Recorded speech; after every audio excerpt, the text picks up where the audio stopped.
Vasudev sir, ಈಗ IndiGo landing ವಿಚಾರಕ್ಕೆ ಬಂದಾಗ ಒಂದು ಸಮಸ್ಯೆಗಳಿದೆ ಸರ್. ಲ್ಯಾಂಡಿಂಗ್ ವಿಚಾರಕ್ಕೆ ಬಂದಾಗ ಒಂದು ಸಮಸ್ಯೆಗಳಿದೆ. ಇಲ್ಲಿ 7ರಿಂದ 2 ಆಯಿತು, 6ರಿಂದ 2 ಆಯಿತು ಅಂತೆಲ್ಲ ಮಾತಾಡ್ತಾ ಇದ್ದಾರಲ್ಲ.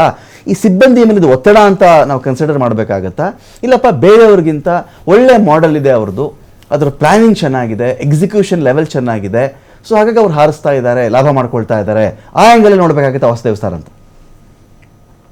ಇಲ್ಲ ಸರ್, ಇದು ರೂಲ್ಸ್ ಇಡೀ ಗ್ಲೋಬಿಗೆ ಇರ್ತಕ್ಕಂತ ಒಂದು FDTL ಇದು ಟೈಮಿಂಗ್ಸ್, ಡ್ಯೂಟಿ ಟೈಮ್ಸ್, ಇಡೀ ಪ್ರಪಂಚದಲ್ಲಿ ಇರ್ತಕ್ಕಂತ ರೂಲ್ ಅನ್ನ ಎಲ್ಲಾ ಏರ್ಲೈನ್ಗಳಿಗೂ ಅಡಾಪ್ಟ್ ಮಾಡೋದಕ್ಕೆ 2 ವರ್ಷದಿಂದ ಹೇಳ್ತಾ ಇರೋ ರೂಲ್ ಸರ್ ಇದು. ಯಾರನ್ನು ಯಾರು ಕಾಂಪಿಟಿಷನ್, ಮೊನೋಪೊಲಿ ಯಾವುದನ್ನು ಇದರಲ್ಲಿ ಕನ್ಸಿಡರೇಷನ್ ಅಲ್ಲಿ ಇಲ್ಲ ಸರ್.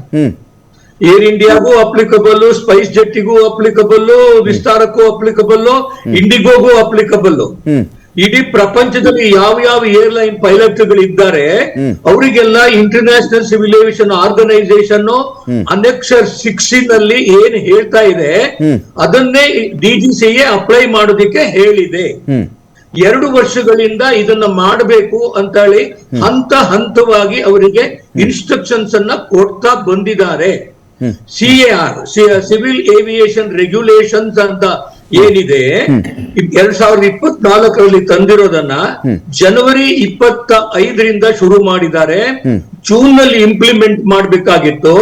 ಅವರ ರಿಕ್ವೆಸ್ಟ್ ಗಳನ್ನ ಬೇರೆ ಏರ್ಲೈನ್ಸ್ ನವರುಗಳು ಅವರುಗಳು ಫಾಲೋ ಮಾಡ್ತಾ ಬಂದಿದ್ದಾರೆ. ಅವರುಗಳಲ್ಲಿ ಇಷ್ಟು ತೊಂದರೆ ಆಗಿಲ್ಲ. ಇವ್ರು ಮಾತ್ರ ಅದನ್ನ ಬಹಳ ಹಗುರವಾಗಿ ತಗೊಂಡಿದ್ದಾರೆ. ಪೈಲಟ್ ಅಸೋಸಿಯೇಷನ್ ಅದನ್ನ ಬಾರಿ ಹೇಳಿದೆ.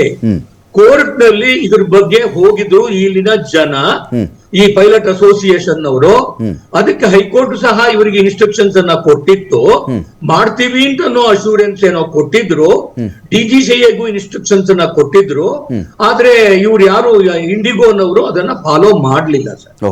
ಪೈಲಟ್ ಶಾರ್ಟೇಜ್ ಅಂತ ಅನ್ನೋದು ಇವರಿಗೆ ನೋಡಿ ಸರ್, ಇವರಿಗೆ ಬೇಕಾಗಿರೋದು 2422 ಪೈಲಟ್ಗಳು ಬೇಕಾಗಿದ್ದಾರೆ. ಇವರ ಹತ್ರ ಇರೋದು 2357 ಪೈಲಟ್. ಈ ಒಂದು ಫ್ಲೈಟ್ ಶೆಡ್ಯೂಲ್ ಅನ್ನ ಅವ್ರು ಇಂಪ್ಲಿಮೆಂಟ್ ಮಾಡ್ಬೇಕಾದ್ರೆ ಇವರ ಹತ್ರ ಶಾರ್ಟೇಜ್ ಇದೆ ಸರ್. ಅದಕ್ಕೆ ಬೇರೆ ಏರ್ ಇಂಡಿಯಾದವರು ಉಳಿದವರು ಪೈಲಟ್ಗಳನ್ನ ರಿಕ್ರೂಟ್ ಮಾಡಿದ್ರು. ಆದ್ರೆ ಇಂಡಿಗೋದವರು ಅದನ್ನ ಅಷ್ಟರ ಮಟ್ಟಿಗೆ ಸೀರಿಯಸ್ ಆಗಿ ತಗೊಳ್ಳಿಲ್ಲ. ಅಷ್ಟೇನೆ. ಆ ಕಾರಣದಿಂದಾಗಿ ಈ ಒಂದು ಕ್ರೈಸಿಸ್ ನಮ್ಮ ಇವತ್ತು ಬೆಂಗಳೂರಿನಲ್ಲಿ, ಡೆಲ್ಲಿನಲ್ಲಿ, ಹೈದರಾಬಾದ್ ನಲ್ಲಿ, ಅಹಮದಾಬಾದ್ ನಲ್ಲಿ, ಮುಂಬೈನಲ್ಲಿ ನೀವು ನೋಡಿದ್ದೀರಿ. ಇದಕ್ಕೆ ಕಾರಣ ಇಂಡಿಗೋದ ಮ್ಯಾನೇಜ್ಮೆಂಟ್ ಅನ್ನೋದ್ರಲ್ಲಿ ಯಾವುದೇ ಸಂದೇಹ ಇಲ್ಲ.